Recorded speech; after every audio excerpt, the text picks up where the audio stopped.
Sent to the royal stables as punishment, Lady Sophia Harrington was meant to return broken. Instead, she came back riding the prince's prize stallion. When humiliation transforms into triumph, and a woman discovers her true worth beyond the gilded cage of nobility, will you dare to follow her journey of defiance that changes not just her destiny, but an entire kingdom's future? Lady Sophia Harrington walked into the big ballroom of Thornfield Palace. Her green dress caught the light from 1,000 candles. The room was full of fancy people in their best clothes. Music played as couples danced across the shiny floor. Sophia had been taught since she was a little girl how to act, how to speak, and how to be perfect for a day just like today.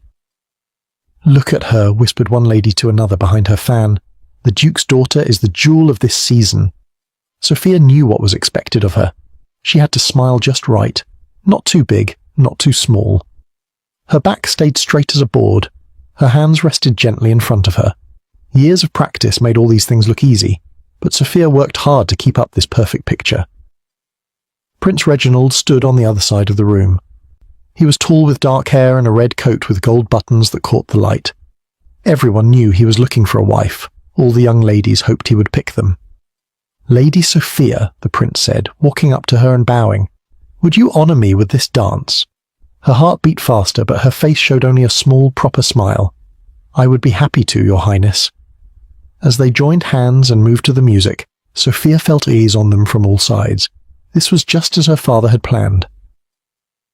The Duke of Westmoreland watched from across the room, nodding with a pleased look on his face. "Your presence makes the room brighter than any chandelier," Prince Reginald said softly, his face close to her ear as they turned in the dance. "Your Highness is too kind," Sophia replied, her voice gentle and sweet. She knew these were the right words to say. The music played on, and they danced not just once, but 3 whole times. This was a clear sign to everyone watching. The prince had made his choice. Later, as Sophia took a small break to drink a cup of cool water, her friend Lady Beatrice rushed to her side. Her eyes were wide with excitement. 3 dances with the prince. Everyone is talking about it, Beatrice said, squeezing Sophia's arm. "You will be our next princess." Sophia smiled. "We shall see what happens." "Oh, don't be so modest," Beatrice said with a laugh. "Your father has worked for years to make this match, and you have been the perfect daughter, learning everything needed to be a proper royal wife." Sophia looked across the room at her father. He was talking to the king now, both men looking very pleased. Yes, her father had planned this path for her since she was born. She had never thought to want anything else. The night went on with more dancing, fine food on silver plates, and sweet wine in crystal glasses. Sophia played her part perfectly. She laughed at the right times. She spoke only when spoken to. She showed off her knowledge of music when asked to play the piano for the royal family. "Such talent," the Queen said, clapping her hands. "And such proper manners." Prince Reginald stood by his mother's side. Indeed, Lady Sophia would make a fine addition to any household, even a royal one. The word sent a ripple of whispers through the crowd. Sophia felt her cheeks grow warm, but she kept her eyes down, as was proper for a young lady receiving such high praise. As the night grew late, Sophia walked with the prince in the palace garden. The moon was full and bright. The smell of roses filled the air. 2 guards walked behind them, keeping a proper distance. "Your father tells me you have been educated in all the royal ways," Prince Reginald said. "You know the proper rules for every occasion." "Yes, Your Highness. I have studied hard to learn all that would be expected of a lady in court." The prince nodded, looking pleased. "And what do you think of the new tax I have placed on grain?" Sophia paused. She had heard her father talk about this tax. Many poor people were hungry because of it, but she knew what she was supposed to say. "I think a prince must do what he thinks is best for his kingdom," she said carefully. "Good answer," he replied with a smile that didn't reach his eyes. "A royal wife should support her husband's decisions, not question them." They walked in silence for a moment. Sophia could smell the sweet night air and feel the cool breeze on her face. Everything was going according to plan. Soon, she would be engaged to the prince. She would become a princess and later a queen. Her future was set like stones in a wall. As they returned to the palace, Prince Reginald took her hand and kissed it. "I look forward to seeing more of you, Lady Sophia." "As do I, Your Highness," she replied with a perfect curtsy. That night, as her maid helped her out of her green dress, Sophia looked at herself in the mirror. Her life was playing out just as it should. She was at the top of society. Everyone wanted to be her friend. The most powerful man in the kingdom wanted her for his wife. So why did she feel a small, strange worry in her heart? Why did the prince's words about the grain tax stick in her mind? Why did she wonder what it would be like to speak her true thoughts? Sophia pushed these questions away. Such thoughts were not proper for a lady of her standing. Her path was clear. Her future was bright. Nothing could possibly go wrong now that she had reached the top of society's ladder. But as she fell asleep, a tiny voice inside her wondered, was this truly the life she wanted, or just the life she was told to want? 1 week after the grand ball, Sophia walked through the palace gardens with a small book in her hands. The sun was bright and warm on her face. Birds sang in the tall trees. She had been invited to the palace every day since the dance. Everyone knew what was coming next. "Lady Sophia," called a voice from behind her. She turned to see Prince Reginald walking toward her. He wore a blue coat today with silver buttons that flashed in the sunlight. 4 men in fine clothes walked behind him, but stopped to wait when the prince came to her side. "Your Highness," Sophia said with a perfect bow, "what a lovely surprise to see you in the gardens today. I was told you were here. I wanted to speak with you." The prince looked at the book in her hands. "What are you reading?" Sophia held up the small book. "It is about how people live in the countryside. I find it very interesting to learn about." "Boring stuff," the prince said with a wave of his hand. "A lady of your position should not worry about such things." He took the book from her hands and passed it to one of his men. "Come walk with me instead." They walked side by side down the stone path. More people were in the gardens now. Ladies and lords from the court stopped to bow as they passed. Everyone watched them with big eyes and whispers. "I have been thinking," said the prince. "It is time we talked about our future." Sophia's heart beat faster. This was the moment she had been raised for. "Yes, Your Highness. I have decided you will make a good princess. You are pretty, well-behaved, and from a good family." He stopped walking and turned to face her. "But there is one small problem." A cold feeling grew in Sophia's stomach. "A problem, Your Highness?" "Yes. Last night at dinner I heard you talking with my sister about the farmers who cannot pay the grain tax." His voice got harder. "You said you thought the tax was too high. Is this true?" Sophia's mouth felt dry. She had spoken honestly with the princess, not knowing the prince could hear them. "I only meant that some people in the villages might be going hungry. Perhaps the tax could be a little lower until—" "Silence!" The prince's face turned red. His eyes got narrow and mean. "How dare you question my rules? A future princess should stand by her prince, not speak against him." People around them stopped to watch. The garden got very quiet. Sophia could hear her own breathing and the soft sound of leaves moving in the wind. "I meant no harm," Sophia said softly. "I only care about the well-being of—" "You care?" The prince's voice got louder. "It is not your place to care about such things. Your job is to look pretty, have babies, and do as you're told." Sophia felt her face grow hot. Tears tried to come to her eyes, but she forced them away. She would not cry in front of all these people. "I see," she said, trying to keep her voice steady. "I am sorry if I have upset you." But the prince was not done. He turned to the crowd that had gathered around them. "Do you all see this? Lady Sophia thinks she knows better than me how to run the kingdom." He laughed, a mean, hard laugh. "Perhaps next she will want to sit on the throne herself." People in the crowd looked down or away. No one spoke up for Sophia. Even those who had called themselves her friends stayed quiet. "I had thought you would make a good wife," the prince said. "Now I see you're too proud. You need to learn your place." Sophia stood very still.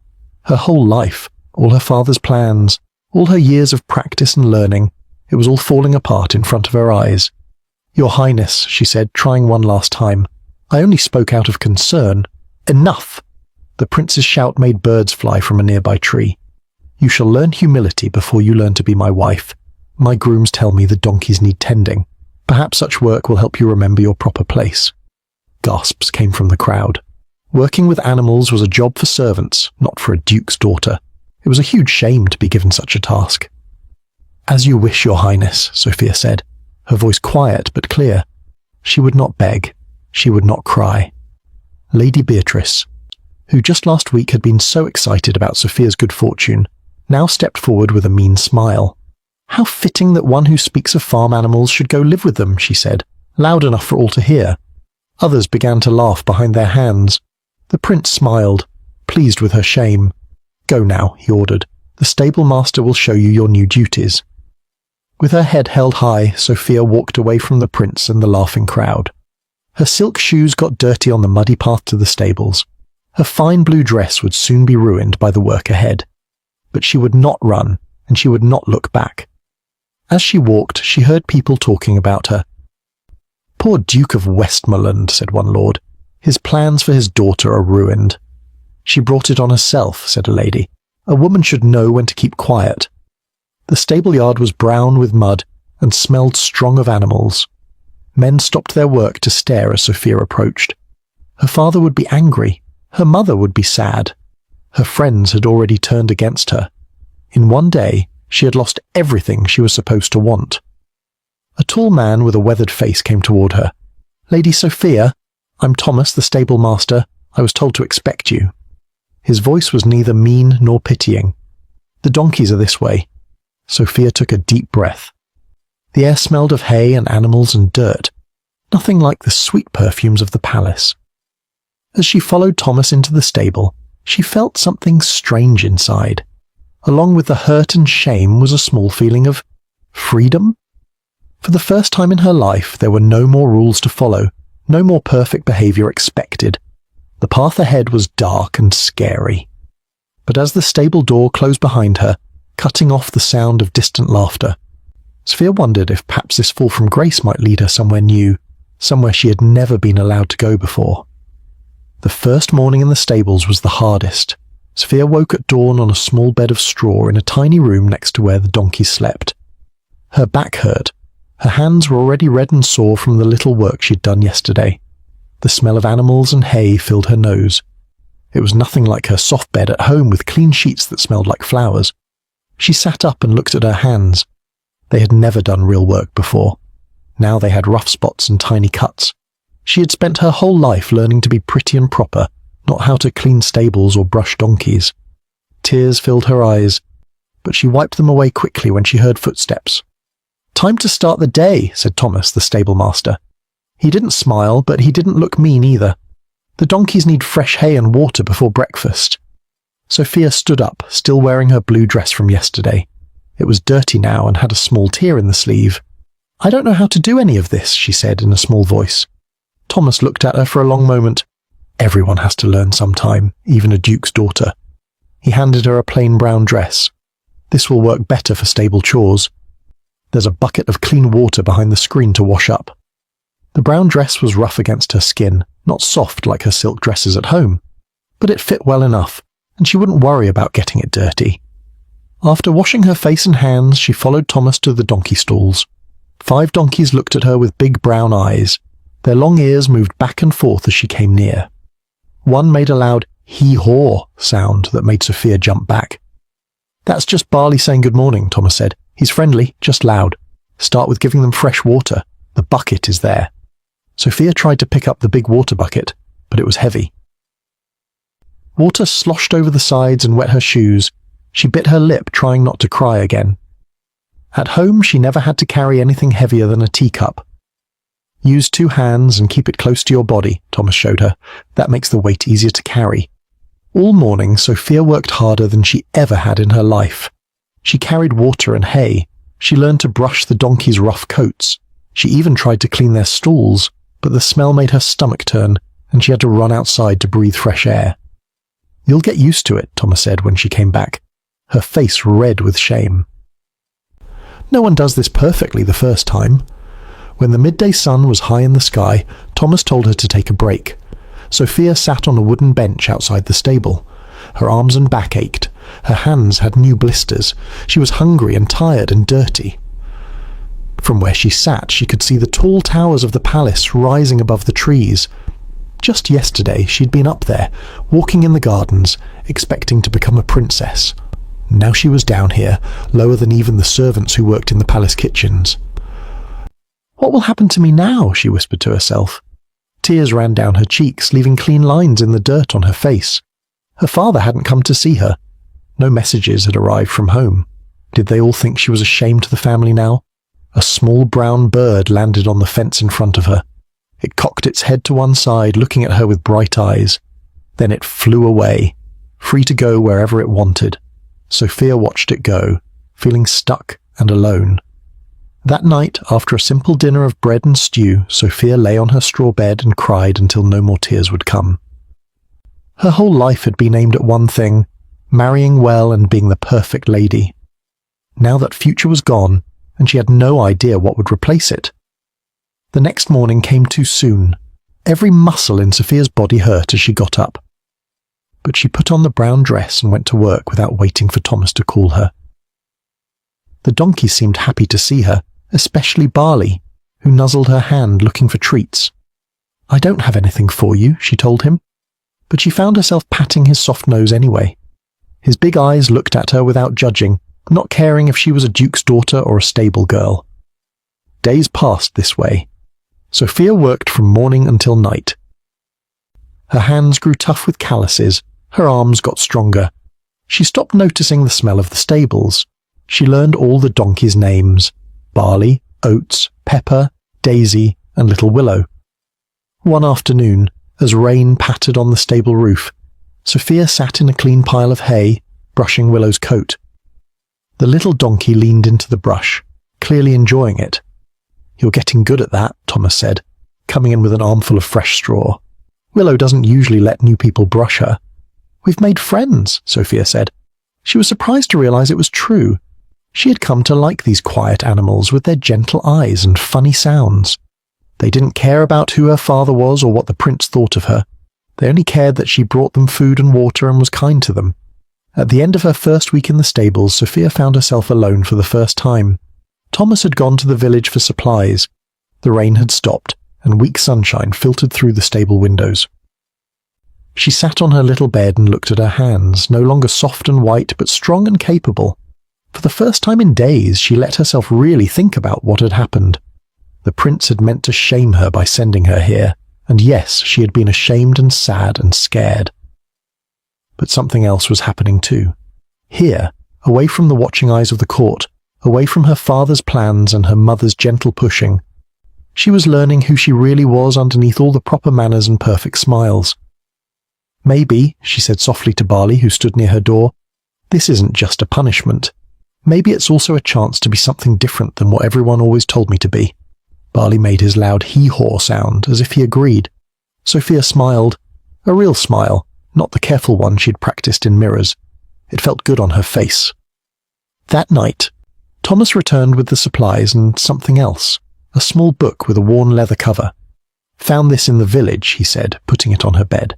"Thought you might want something to do in the evenings." Sophia picked up the book. It was a story about a girl who disguised herself as a boy to have adventures. She had never been allowed to read such stories before. Her books had all been about proper behavior and history and poetry that nice young ladies should know. "Thank you," she said, surprised at his kindness. "I love to read." "Thought you might," Thomas said with a small nod. "Being good with horses and donkeys takes strong hands, but it also takes a thinking mind.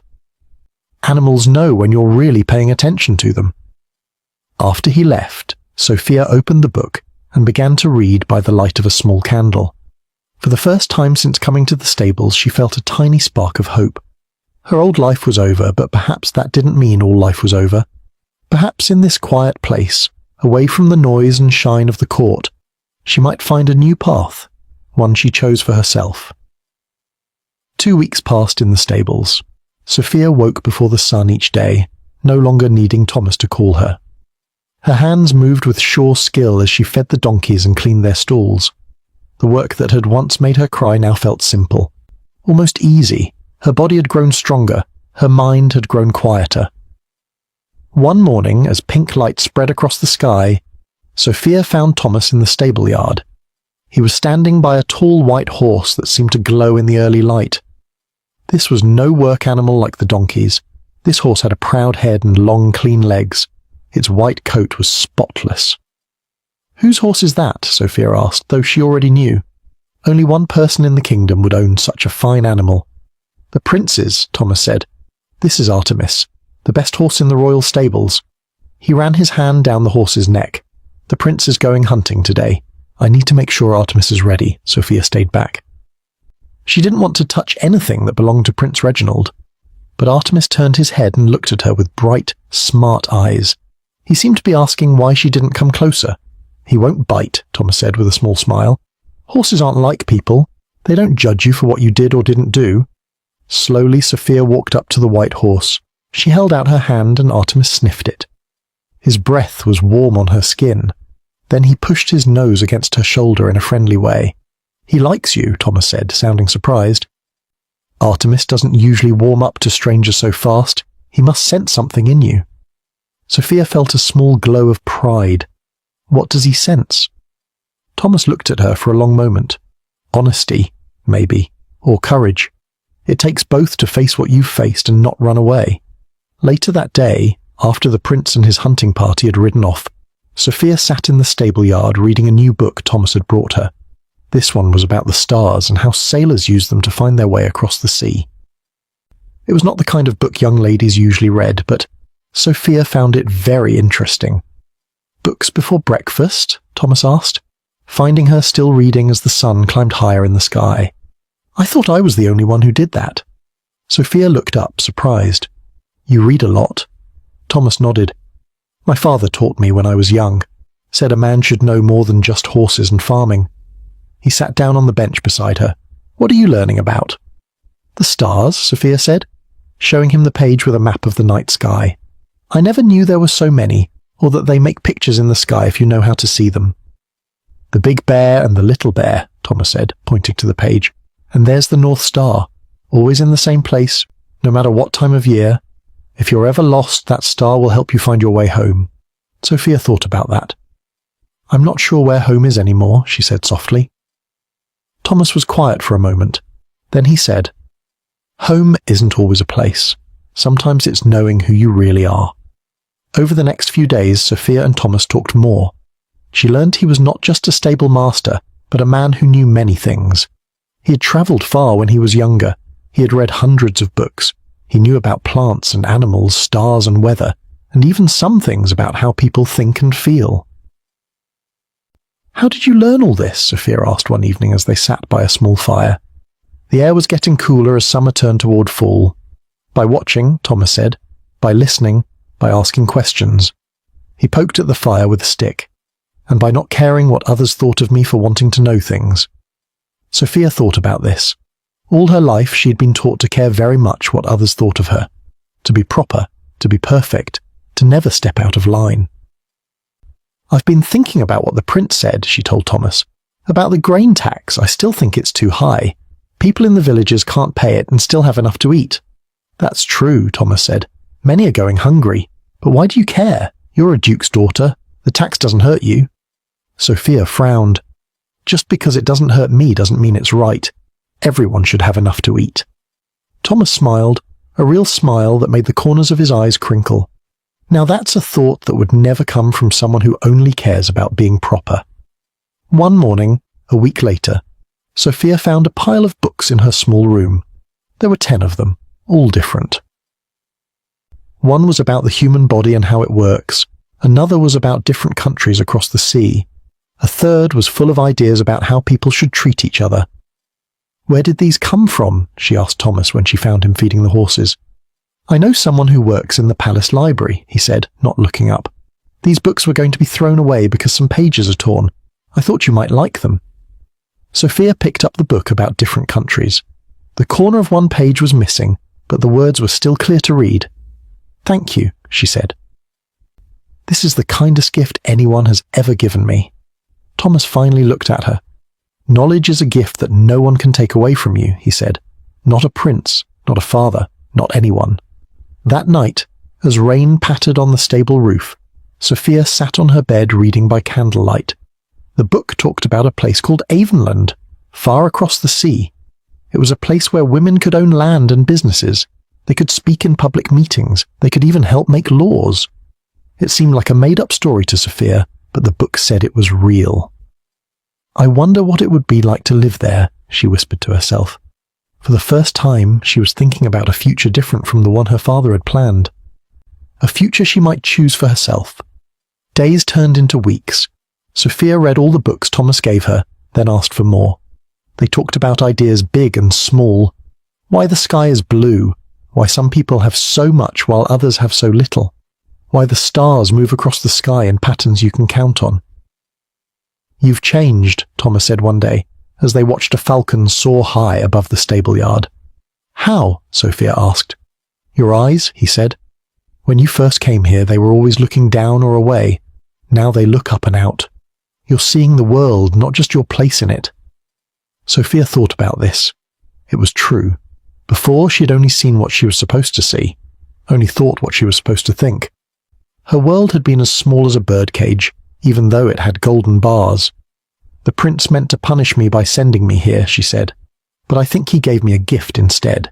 The gift of seeing things as they really are." Thomas nodded. "The most powerful thing in the world isn't gold or armies or even a crown," he said. "It's the ability to see the truth and speak it, no matter what anyone else thinks." Sophia looked up at the falcon, still flying free in the wide blue sky. Something was growing inside her, something stronger than fear or shame or the need to please others, something that felt like her true self, waking up after a long sleep. "I think I'm ready," she said. "Ready for what?" Thomas asked. Sophia smiled. "Ready to decide who I want to be, instead of who everyone told me to be." The morning air was cool and crisp when Thomas came to Sophia with news. Leaves on the trees had started to turn gold and red. More than a month had passed since she first came to the stables. "There's to be a big party at the palace tonight," Thomas said as they fed the donkeys. "The King of Avonland has sent his son as a special visitor. Prince Reginald wants all the royal horses groomed and ready for show." Sophia's hands stopped moving for a moment. Avonland was the country she had read about in her books, the place where women had more freedom. "Will you need help with the horses?" she asked, trying to sound normal. Thomas gave her a long look. "Actually, I've been told that you're to go back to the palace today." Sophia's heart jumped in her chest. "Go back? Why?" "The prince sent word this morning. He said you are to attend the welcome dinner for the Avonland prince. He thinks you have learned your lesson now." A month ago, those words would have made Sophia happy. She would have rushed to wash her face and find a pretty dress. She would have been eager to get back to palace life. But now she felt something different, something like worry mixed with anger. "What if I don't want to go?" she said in a small voice. Thomas shook his head. "It's not a choice, Sophia. It's an order from the prince." 3 hours later, Sophia stood in her old room at her father's house near the palace.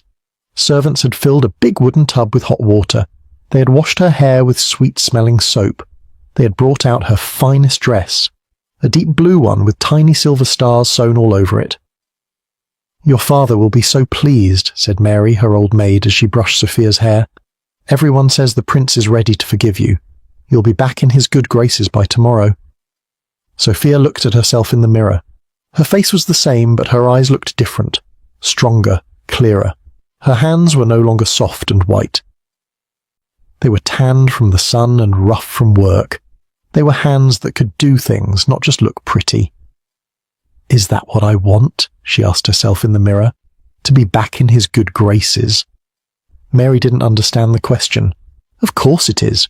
What else would you want?" What else indeed? Sophia wasn't sure, but as she put on her fine dress and her mother's pearl necklace, she knew she was not the same girl who had left the palace in shame a month ago. The palace ballroom glowed with 1,000 candles. Music played softly as lords and ladies walked around in their finest clothes. Sophia entered on her father's arm. He had barely spoken to her since she returned home. His face was stiff and his eyes were cold. "Remember your place tonight," he said as they walked in. "Speak only when spoken to. Smile and be pleasant. The prince is giving you a second chance. Do not waste it." People turned to stare as Sophia passed. She heard whispers behind hands and fans. There she is, the one who was sent to the stables. Look at her hands, still rough from work. The prince must really need a wife if he's willing to take her back. Sophia kept her head high. The whispers hurt, but not as much as they once would have. She had learned there were worse things than what people said about you, There were worse things than losing your place in society. Across the room, she saw Prince Reginald talking with a group of men. He looked the same, tall and handsome in his fine clothes. But to Sophia's eyes, he now seemed smaller somehow, less impressive. She could see the mean look in his eyes when he laughed.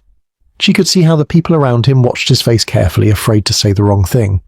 "Lady Sophia," said a voice at her side. She turned to see Lady Beatrice, who had once been her friend. "How? Nice to see you again. We've all been wondering how you enjoyed your time with the donkeys." Before, Sophia would have felt only shame at these words. Now she felt something different, something like pity for this girl who thought being mean made her important. "The donkeys were very good company," Sophia said calmly. "They listen well and don't speak badly of others behind their backs." Lady Beatrice's face turned red. She opened her mouth to say something sharp, but just then a trumpet sounded. The big doors at the end of the ballroom opened. A man walked in, tall and straight-backed. He had light brown hair and wore a simple, dark green coat with a silver star on the chest. This was no outfit for showing off, but it made him stand out among all the bright, fancy clothes around him. "Prince Henrik of Avonland," announced the royal caller. Everyone bowed or curtsied as the foreign prince walked in. Sophia dipped low, her eyes on the floor as she had been taught. When she looked up, she found Prince Henrik looking right at her. His eyes were a clear grey, like the sky after rain. They were kind eyes, she thought. Thoughtful eyes. The night went on. There was dancing and fine food. Sophia stayed quiet, as her father had told her to, but she watched everything with new eyes. She saw how Prince Reginald spoke loudly about himself. She saw how the lords and ladies laughed at his jokes, even when they weren't funny. She saw how servants moved quickly out of his way, fear on their faces. And she saw how different Prince Henrik was. He spoke softly. He asked questions and then listened to the answers. He thanked each servant who brought him food or drink. When an old lord dropped his cane, Prince Henrik picked it up for him before anyone else could move. "Lady Sophia," said Prince Reginald, suddenly appearing at her side. "You look well. The country air must have agreed with you." Sophia curtsied. "Thank you, Your Highness." "I trust you've learned your lesson about speaking out of turn." His eyes were cold, even though his mouth smiled. "I have learned many lessons, Your Highness," Sophia said carefully.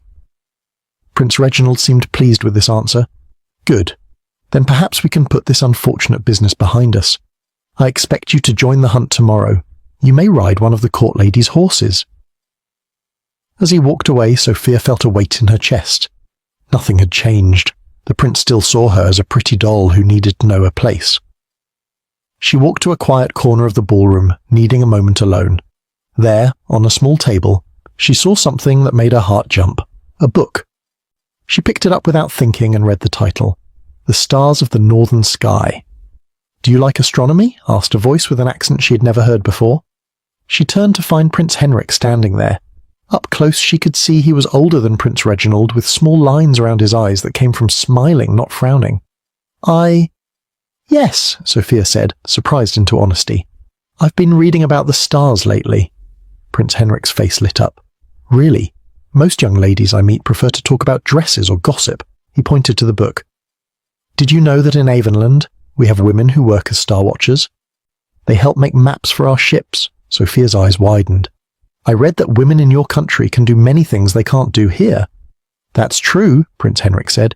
"My own sister runs a school for girls where they learn reading and numbers and science." He looked at Sophia with curious eyes. "You seem surprised by this." "I am," Sophia admitted.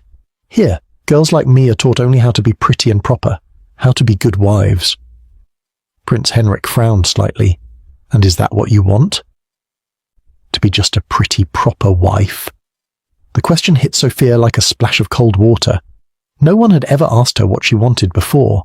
Not her father, not her mother, not Prince Reginald, not even Thomas, who had taught her so much. She started, then stopped. What did she want?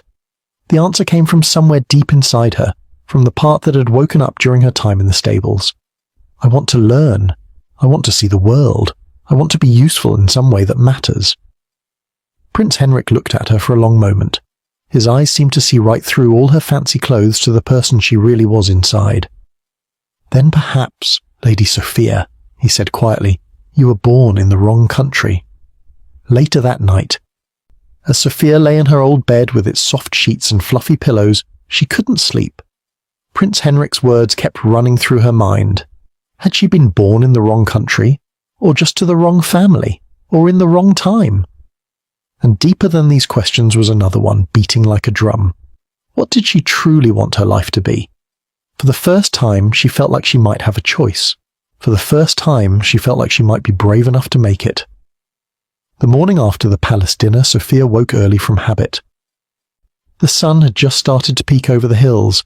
Her bed was soft, much softer than the straw she'd slept on for a month, but she found she missed the sounds of the donkeys and the fresh smell of hay. A knock came at her door. It was Mary, her maid, looking worried. "Lady Sophia, there's someone asking for you at the back door. He says it's important." Sophia hurried to put on a simple dress. She knew who it would be before she reached the kitchen door. Thomas stood there, his hat in his hands. He looked out of place among the shiny pots and fine dishes. "Thomas, what are you doing here?" Sophia asked. "I came to make sure you're all right," he said in a low voice.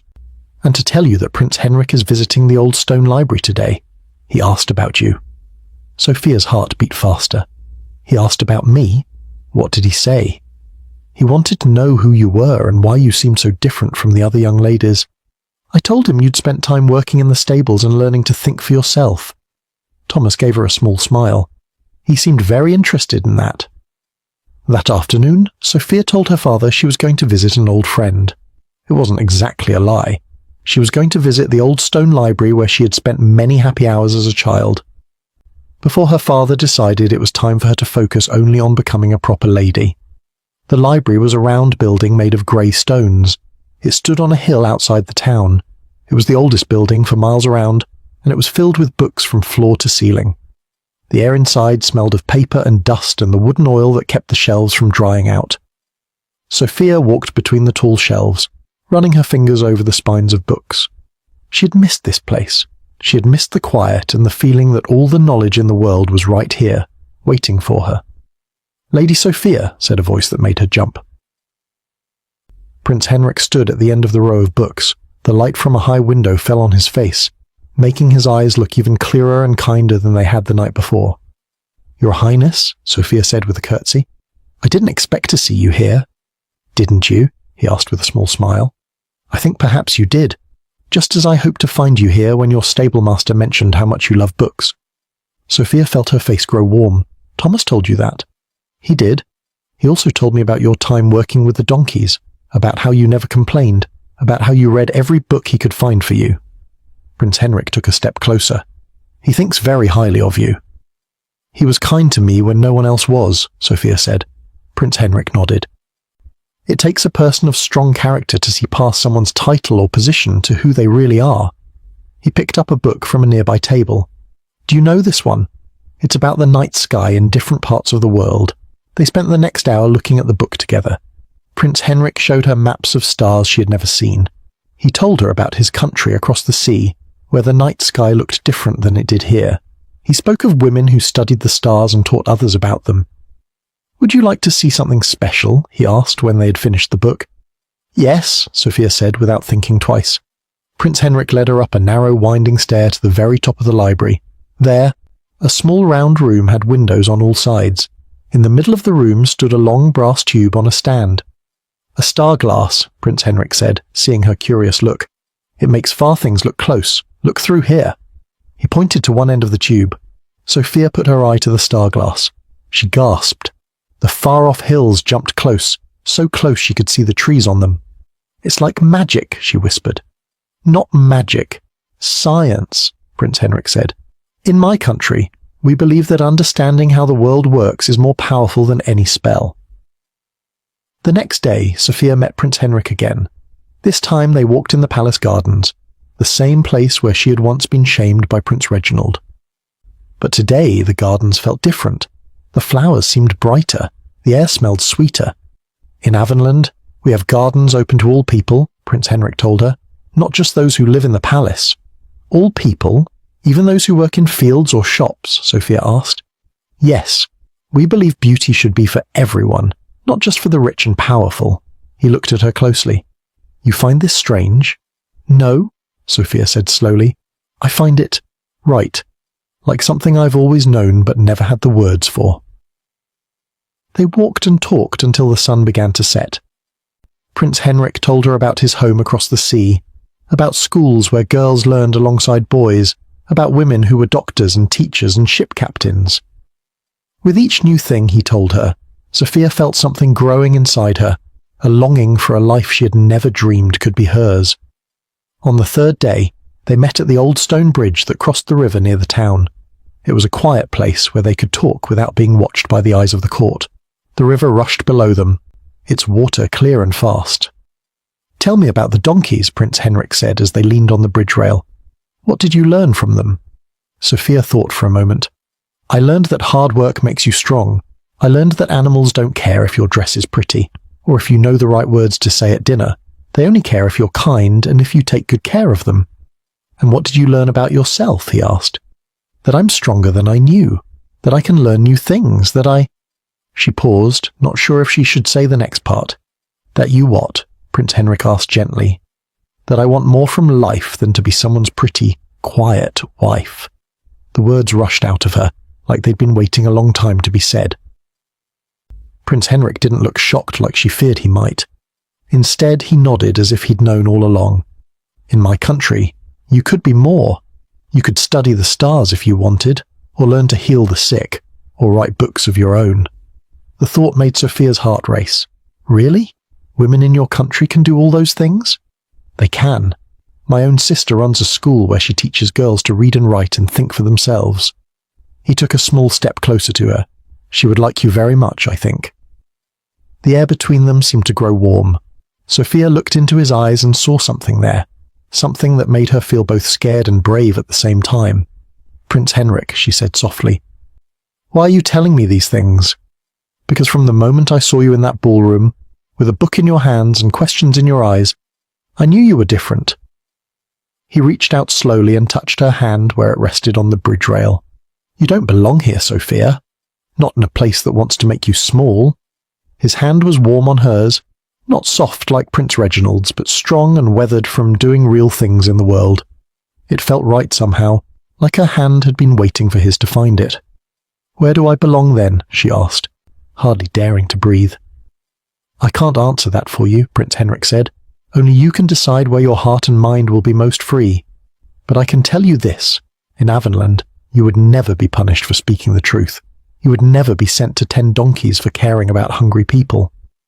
As the sun set behind the trees, turning the river to gold, Sophia felt something shift inside her, like a bird that had been in a cage for so long it had forgotten it had wings. Now, that bird was remembering.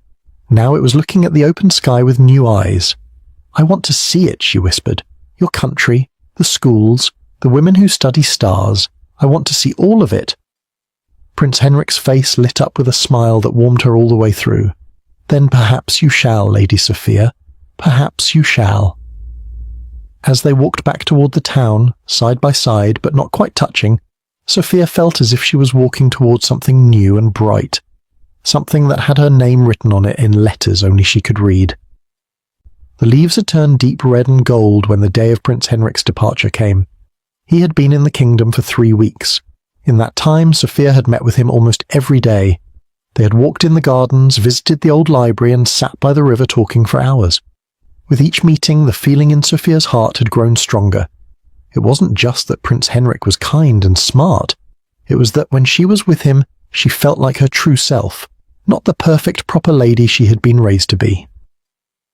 On this day, a cool wind blew across the palace grounds. Sophia wore a simple green dress as she walked to the stables. She had not seen Thomas for days, and she missed talking to her friend. She also needed his help with a plan that had been growing in her mind. "Thomas," she called as she entered the familiar stable yard. The smell of hay and horses brought back memories of her time there. It seemed like years ago, not just weeks. Thomas came out of the barn, wiping his hands on a cloth. His eyes lit up when he saw her. "Lady Sophia, it's good to see you." "I've missed this place," she said, looking around at the stable yard. "And I've missed talking to you," Thomas smiled. "The donkeys have missed you too, especially Barley. He still looks for you every morning." Sophia felt tears in her eyes, but she blinked them away. "Thomas, I need to ask you something important." "Something that might sound crazy," he nodded, his face serious. "I'm listening." "Prince Henrik leaves tomorrow to go back to Avonland." Sophia took a deep breath. "He asked me to go with him." Thomas's eyes widened. "To go with him? To Avonland?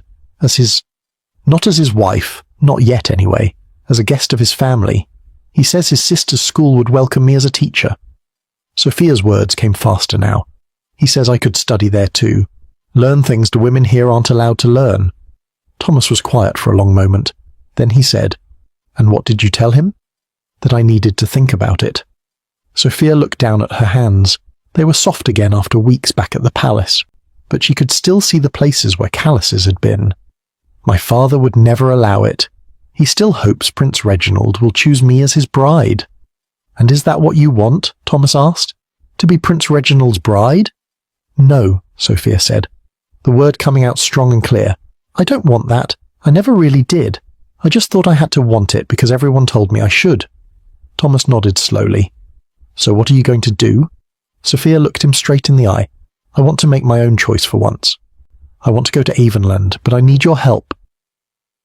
Later that day, Sophia sat in the palace garden with her father. He had asked to speak with her alone. His face was stern as always, but there was a pleased look in his eyes that made Sophia nervous. "Prince Reginald has been watching you these past weeks," her father said. "He thinks you have learned your lesson about speaking out of turn. He's ready to forgive your past mistake." Sophia felt her heart sink. "What do you mean, father?" "I mean, daughter, that the prince will announce his intention to make you his bride at tomorrow's farewell feast for the Avonland prince." Her father's voice was full of pride. "You will be a princess, just as we always planned, and one day, a queen." Sophia looked at her father's face. He was smiling, expecting her to be happy. This was what he had worked for her whole life, what her mother had prepared her for, what she herself had once thought she wanted more than anything. "Father," she said carefully, "what if that isn't what I want anymore?" His smile disappeared. "What are you talking about? Of course it's what you want. It's what's best for you and for our family." "But is it best for me?" Sophia asked, her voice growing stronger. "Prince Reginald sent me to work with donkeys because I spoke up for hungry people. He wanted to break my spirit, to teach me to be quiet and obedient." Her father's face grew red. "He taught you your proper place, and it worked. You've been behaving perfectly these past weeks." "I've been thinking, father, thinking about what I really want." Sophia stood up from the bench where they sat. "I don't want to marry someone who thinks women should be seen and not heard. I don't want to live in a place where asking questions is seen as a bad thing." Her father stood too, his face dark with anger. "You will do as I say, Sophia. You will marry Prince Reginald. It has all been arranged." "No, father, I won't." The words felt strange in her mouth, but good too, like truth always feels good, even when it's hard to say. Her father's mouth fell open in shock. Then he grabbed her arm, his fingers digging in. "You listen to me, girl. You have no choice in this matter." "None at all," Sophia pulled her arm away. "Everyone has choices, father, even me." She walked away then, leaving him standing in the garden. Her heart was beating fast, but she felt strong. For the first time in her life, she had stood up to her father. She had spoken her truth. That night, as the moon rose high and bright, Sophia moved quietly through her father's house. She wore a simple dress and sturdy shoes. She carried a small bag with a few clothes and the books Thomas had given her during her time in the stables. She left behind her fancy dresses and jewels. She would not need them where she was going. Thomas was waiting for her at the edge of the garden. "Are you sure about this?" he asked, his voice low. "I've never been more sure of anything," Sophia said. Thomas held out a sealed letter. "Take this to my cousin in Avonland. He will help you if you need it." Sophia took the letter and hugged her friend. "Thank you for everything you taught me, about horses and stars and being brave." "You taught yourself the brave part," Thomas said with a smile. "Now go, before the house wakes up." Sophia slipped through the shadows to the palace stables. The night guard was asleep at his post, just as Thomas had said he would be. Quietly, Sophia made her way to a special stall at the end of the row. There stood Artemis, the prince's white horse, already saddled and waiting. "Hello, beautiful one," Sophia whispered, stroking the horse's neck. Artemis nickered softly, as if he knew they were going on an adventure. Leading the horse out of the stable, Sophia checked one last time to make sure no one was watching. Then she mounted Artemis and pointed him toward the palace. There was one more thing she had to do before she left. The palace courtyard was empty and quiet under the moonlight. This was the very place where Prince Reginald had shamed her in front of everyone. The place where he had sent her to the donkeys to teach her a lesson. Now she had come back to teach him one. Sophia sat tall on Artemis, waiting. She knew the prince took a late walk in the courtyard every night. Thomas had told her this, and Thomas knew everything about the palace routines. Soon she heard footsteps. Prince Reginald walked into the courtyard, followed by 2 guards. When he saw Sophia on his prized horse, he stopped dead in his tracks. His face went from surprise to anger in a flash. "What is the meaning of this?" he shouted. "How dare you ride my personal horse?" Sophia looked down at him from Artemis's back. How small he seemed now, how much less frightening than he had once been. "I dare, because I choose to dare," she said, her voice clear in the night air. "You sent me to the donkeys to humble me, to break my spirit. But I return on your horse, not as a subject of your scorn, but as the master of my own fate. Get down at once." Prince Reginald's face was red with anger. "Guards, take her!" But Artemis, sensing danger, reared up on his hind legs. The guard stepped back, afraid of the powerful horse. "You cannot command me any more," Sophia said. "Not my body, not my mind, not my heart." "Your father will hear of this," Prince Reginald shouted. "You will be punished." "My father already knows I will not marry you," Sophia said. "I told him today that I choose a different path." The prince's mouth fell open in shock. "You refused me? Me? No one refuses me." "I do," Sophia said simply. "I refuse to live in a cage, even one made of gold." With that, she turned Artemis and rode toward the palace gates. Behind her, she could hear Prince Reginald shouting for his guards to stop her. But Artemis was fast, faster than any other horse in the kingdom. By the time the alarm bells began to ring, they were already at the edge of town. Sophia bent low over Artemis's neck as they galloped through the night. The wind rushed past her face. The stars shone bright above. Ahead lay the port where Prince Henrik's ship waited to sail with the morning tide. Ahead lay a new life that she had chosen for herself. For the first time, Sophia felt truly free. Not free from all fear. She was still scared of what lay ahead. Not free from all doubt. She still wondered if she was doing the right thing. But free to choose. Free to try. Free to be the person she was discovering inside herself, rather than the perfect doll others wanted her to be. "Thank you, Artemis," she whispered to the white horse as they raced through the night.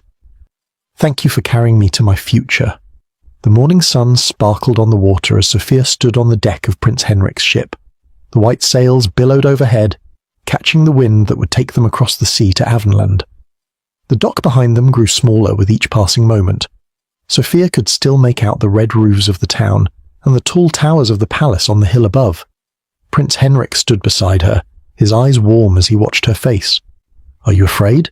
he asked softly. "Yes," Sophia said honestly. But not enough to turn back. She thought of her arrival at the port just before dawn. She had ridden hard through the night on Artemis, the prince's white horse. When she reached the ship, Prince Henrik had been waiting, as if he knew she would come. His face had lit up when he saw her, but he had asked no questions. He had simply helped her down from the horse and led her onto the ship. "What about Artemis?" she had asked, looking back at the magnificent horse. "My men will return him to the palace with a letter," Prince Henrik had said, "a letter explaining that you are under my protection now." Now, as the ship moved steadily away from the shore, Sophia felt a mix of feelings in her heart. Sadness at leaving behind all she'd known. Worry about what her father would say or do. But strongest of all was a feeling of hope, bright and new like the morning sun.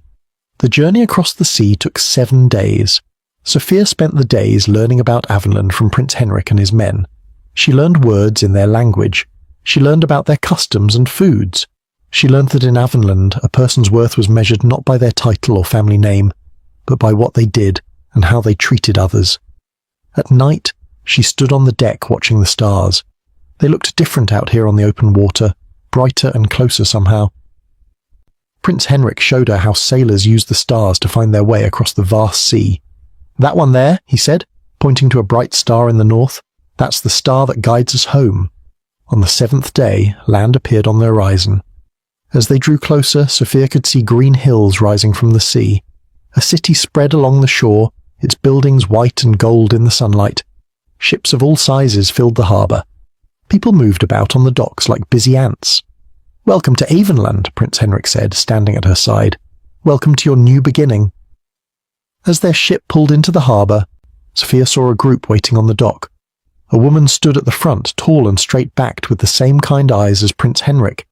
This must be his sister, Sophia thought. When they walked down the gangplank, Princess Sophia rushed forward to hug her brother. Then she turned to Sophia with a warm smile. "So this is the brave young woman my brother has told me so much about," she said, taking Sophia's hands in hers. "Welcome to Avonland, Lady Sophia." "Just Sophia, please," Sophia said. "I've left my title behind." Princess Sophia nodded, understanding in her eyes. "Then welcome, Sophia. My school and my home are open to you for as long as you wish to stay." The royal carriage took them through the city streets. Sophia marvelled at how different everything was from her homeland. Women walked freely, dressed in practical clothes rather than the heavy dresses Sophia was used to seeing. Some carried books, some led children, some appeared to be running shops or businesses. "The women here," Sophia said, watching them through the carriage window, "they seem so free." "They are," Princess Sophia said. "In Avonland, women may own property, run businesses, and choose their own paths. My great-grandmother made it law 100 years ago, and we have all benefited from her wisdom." The princess's home was not a palace, but a large stone house on a hill overlooking the sea. Behind it stood several smaller buildings. "My school," Princess Sophia explained, seeing Sophia's curious look. "We have 60 girls studying there now, from ages 8 to 18. That evening, as the sun set over the sea, a small ceremony took place in the garden of Princess Sophia's home. It was nothing like the grand ball Sophia had attended in her homeland. There were no trumpets or fancy dresses or long speeches, just a simple gathering of friends under the open sky. Prince Henrik stood with Sophia beneath a canopy of flowering cherry trees. The sweet scent of the blossoms filled the air. Sophia wore a simple white dress that Princess Sophia had given her. Her hair was loose around her shoulders, with a few small flowers woven into it. "Not as my princess, but as my equal," Prince Henrik said, placing a simple gold ring on her finger. "Not as my possession, but as my partner in all things." "Not as your subject, but as your friend in life's journey," Sophia replied, her voice clear and steady. These were the traditional words in Avonland, Princess Sophia had told her. Words that spoke of partnership rather than ownership. There was no priest to bless them, no king to approve their union. In Avonland, two people needed only themselves and their honest words to begin a life together. It was simple. It was true. It was everything the grand wedding Sophia had once dreamed of was not. Later, as stars appeared in the darkening sky, Sophia stood by the garden wall looking out at the sea. Princess Sophia came to stand beside her. "Are you happy with your choice?" the princess asked. Sophia thought about the question. "Yes," she said finally, "though I still worry about those I left behind. My father, my friend Thomas." "That's natural," Princess Sophia said. "But remember, you did not leave to hurt them. You left to find yourself." 6 months passed. Spring turned to summer. The cherry blossoms fell and were replaced by green leaves and then small red cherries. Sophia settled into life in Avonland like a bird finding its rightful nest. Each morning she taught reading to young girls at Princess Sophia's school. Their eager faces and quick minds delighted her. In the afternoons she studied with other teachers, learning things she'd never been allowed to learn at home, the workings of the human body, the history of different countries, the laws that governed the land. In the evenings she and Prince Henrik walked by the sea or sat in the garden talking about their day. Their life together was not like the fairy tale Sophia had heard as a child. There was no castle, no servants rushing to fulfill their every wish. Instead, there was honest work, true friendship, and the freedom to be themselves. One bright morning, as Sophia sat in the garden writing a letter, a visitor arrived at the gate. She looked up to see a familiar figure walking toward her. "Thomas!" she cried, jumping to her feet. "Is it really you?" Thomas grinned, taking off his hat as he approached. "It's me, all right. I hope I'm welcome." "Of course you're welcome." Sophia hugged her old friend tight. "But how did you get here? Why did you come?" I came because I wanted to see if you were truly happy, Thomas said, looking around at the garden and the school beyond. Your father still talks of bringing you home. Prince Reginald still speaks of you as if you belong to him. Sophia shook her head. They don't understand. I never belonged to them. I belong to myself. Thomas nodded slowly. I see that now. I see it in your eyes. In the way you hold yourself. You've found your place in the world. Have I? Sophia asked, suddenly unsure. Sometimes I wonder if I did the right thing, leaving the way I did. Let me show you something, Thomas said, reaching into his pocket. He pulled out a small piece of paper and handed it to her. It was a letter written in a careful hand. Sophia read it slowly, her eyes widening. It was from one of the village girls near her father's home. The girl wrote of how she had heard about Sophia's choice to leave and find a new life. How it had given her courage to speak up to her own father. How other young women in the village were starting to ask questions about their lives and choices. You see, Thomas said gently, your choice didn't just change your life. It's changing others too, like a stone thrown in a pond, making ripples that spread farther than you can see. That evening, Sophia sat at her desk by the open window. The sea breeze rustled the papers as she wrote in her journal. 6 months had passed since she had ridden away on Artemis. 6 months since she had chosen her own path. She wrote of the girls she taught, their bright eyes and quick minds. She wrote of the stars she was learning to name and track across the sky. She wrote of Prince Henrik, now her husband, who listened to her ideas as if they mattered. She wrote of Princess Sophia, who had become the sister she never had. And she wrote of herself, no longer Lady Sophia, daughter of a duke, raised to be perfect and proper. Now she was simply Sophia, teacher and student, wife and friend, a woman finding her way in the world step by step. As she finished writing, she looked out at the night sky. The stars shone bright and clear, like promises waiting to be kept. In the distance, she could hear the soft sound of the sea against the shore. This place, so far from where she had begun, now felt like home. What had once seemed her greatest shame, being sent to work with donkeys, had led her to her greatest joy, finding her true self. The prince had meant to break her spirit, but instead he had set it free. She had gone to the donkeys in disgrace, but had returned on his horse to claim her destiny. And now that destiny was unfolding day by day, as wide and deep and full of wonder as the sea that had carried her to this new shore.